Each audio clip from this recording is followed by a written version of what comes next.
Menyandang status kota metropolitan tak membuat Jakarta bebas dari wabah tuberkulosis atau TBC.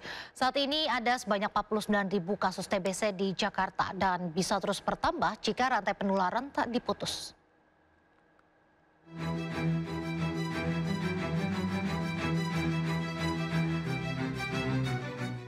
Kemajuan kota Jakarta belum menjamin seluruh warganya bebas dari penyakit tuberkulosis atau TBC.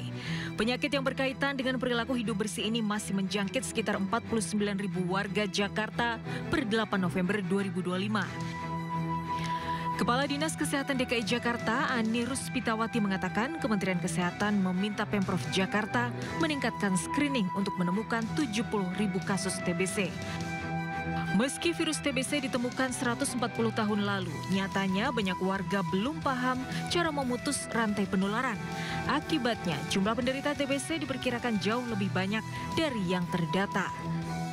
Data Kementerian Kesehatan, jumlah penderita TBC di Indonesia saat ini mencapai 1,09 juta atau terbesar kedua di dunia. Sementara tingkat kematian mencapai 125.000 per tahun, angka kematian itu lebih tinggi dari COVID-19.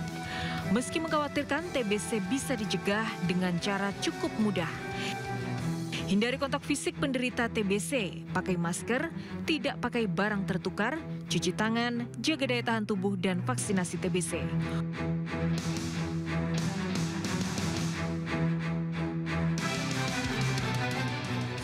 Untuk mengejar target Jakarta bebas TBC, Pemprov Jakarta menargetkan seluruh RW memiliki kampung siaga TBC pada 2030.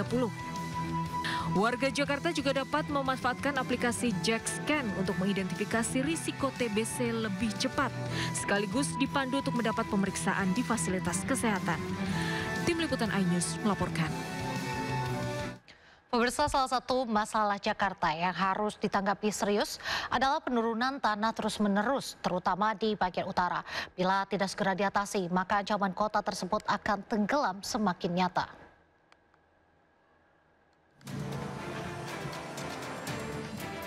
Pemandangan air laut lebih tinggi dari daratan di kawasan Pantai Mutiara Jakarta bukan ilusi.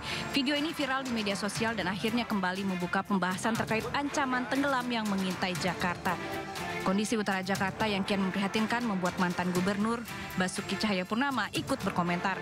Dalam pernyataannya, Ahok menyebut jika tanggul Pantai Mutiara di utara jebol akibat hujan, maka bukan tidak mungkin banjir bisa sampai ke Monas. Pernyataan ini kemudian ditanggapi Gubernur Jakarta aktif Pramono Anung. Mudah-mudahan Pak Ahok salah. Mudah-mudahan Pak Ahok salah. Batavia semakin hari semakin kehilangan ketinggian. Data pemerintah menunjukkan penurunan tanah di Jakarta Utara mencapai 12 cm per tahun. Penurunan tanah terjadi di sejumlah titik termasuk kawasan Pluit dan Muara Baru dengan tingkat penurunan yang terparah. Tidak bisa dipungkiri faktor manusia jadi pemicu semakin menurunnya daratan Jakarta. Pertumbuhan pembangunan gedung bertingkat menambah beban lapisan tanah. Peningkatan kebutuhan air bersih juga turut memicu pengambilan air tanah berlebihan hingga semakin memperburuk kondisi penurunan. Pada akhirnya, pertumbuhan pembangunan dan manusia semakin hari makin memberi beban di atas tanah Jakarta. Kini Jakarta berlomba dengan waktu agar bisa terus bertahan di atas permukaan. Sementara air laut tak henti bergerak mengisi celah dan menggerus pesisir utara kota itu. Tim Liputan iNews melaporkan.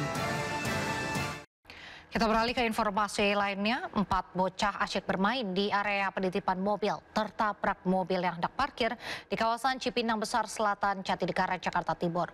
2 korban luka serius dilarikan ke rumah sakit.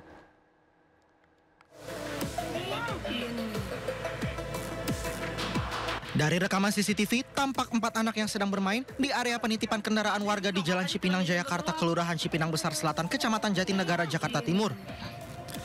Saat keempatnya asyik bermain, tiba-tiba sebuah mobil masuk. Pengemudi yang diduga tidak melihat ada anak-anak dalam posisi jongkok tetap melajukan kendaraannya hingga keempat anak itu tertabrak. 2 diantaranya sempat terlindas dan mengalami luka serius. Korban langsung dilarikan ke rumah sakit untuk menjalani perawatan. Ada 2 dari 4 orang itu. Lukanya pada bagian apa itu? Kalau yang satu perempuan itu yang agak besar itu dia luka di bagian sini kalau nggak salah. Lecet. Terus sama yang kecil itu yang kelindes itu usia 4-5 tahun kalau nggak salah. Yang saya tahu. Tadi itu pasien dibawa kemana? Itu langsung dibawa ke rumah sakit Bunda Alia. Iya. Untuk kondisi sekarang sekarang gimana? Kalau untuk sekarang mungkin masih dalam perawatan ya, karena yang satunya masih agak kritis kondisinya. Kasus ini berakhir secara kekeluargaan karena pengemudi bertanggung jawab dan siap menanggung biaya pengobatan para korban. Meski begitu, insiden ini banyak menarik perhatian warga lantaran videonya viral di media sosial. Dari Jakarta, Rizky Falufi, iNews melaporkan. Terjadi kericuhan pertandingan final sepak bola Tarkam di Mandailing, Natal, Sumatera Utara. Wasit menjadi sasaran pengeroyokan oleh pemain, supporter hingga official team.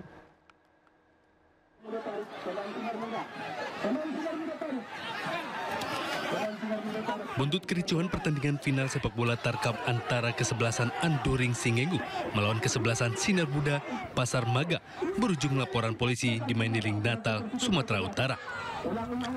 Wasit yang bertugas dalam pertandingan melaporkan sejumlah pihak karena diduga telah melakukan tindakan pengeroyokan disertai penganiayaan hingga korban mengalami sejumlah luka memar. Pertandingan sepak bola Tarkam di lapangan Manja, Kota Nopan berubah menjadi kericuhan karena supporter yang masuk lapangan hingga melakukan aksi pemukulan kepada wasit. Akibatnya tawuran antar supporter, pemain hingga ofisial tim tak terhindarkan membuat pertandingan terpaksa dihentikan. Polisi kini masih melakukan penyelidikan atas kasus ini, memanggil dan memeriksa sejumlah saksi termasuk panitia pertandingan. Dari Mandailing, Natal, Ahmad Lubis, iNews melaporkan. Bandar sabu lintas provinsi yang menyamarkan paket sabu dalam paket kerupuk Sanjay khas Minang. Pengiriman sabu terbongkar karena kecurigaan petugas pengiriman barang. Satres Narkoba Polresta Bukit Tinggi, Sumatera Barat mengamankan Julpahmi Siregar alias Elai, warga Kecamatan Baso, Kabupaten Agam. Pria 40 tahun ini diduga menjadi bandar sekaligus kurir sabu antar provinsi. Pelaku ditangkap di rumahnya di Simpang Tabek Panjang usai mengirim paket sabu seberat 50 gram. Barang haram tersebut ia samarkan dengan 3 bungkus kerupuk Sanjay dengan tujuan pengiriman Bekasi, Jawa Barat. Penangkapan ini bermula dari kecurigaan petugas ekspedisi di kawasan Pasar Simpang Biaro di Nagari Lamba, Kecamatan Ampe Angkek yang melaporkan gelagat mencurigakan dari pelaku saat menyerahkan paket. Karena gerak-geriknya, Bang. Terus? Gerak-geriknya kayak nggak normal gitu kan, Bang. Jadi ditanya apa, jawabnya kemana-mana gitu. Jadi langsung pas di situ kayaknya curiga bukan makanan gitu langsung, Bang. Karena dari gerak-geriknya langsung lapor ke JNE Pusat. Minta tolong dibuka paketnya, ternyata benar paketnya bukan.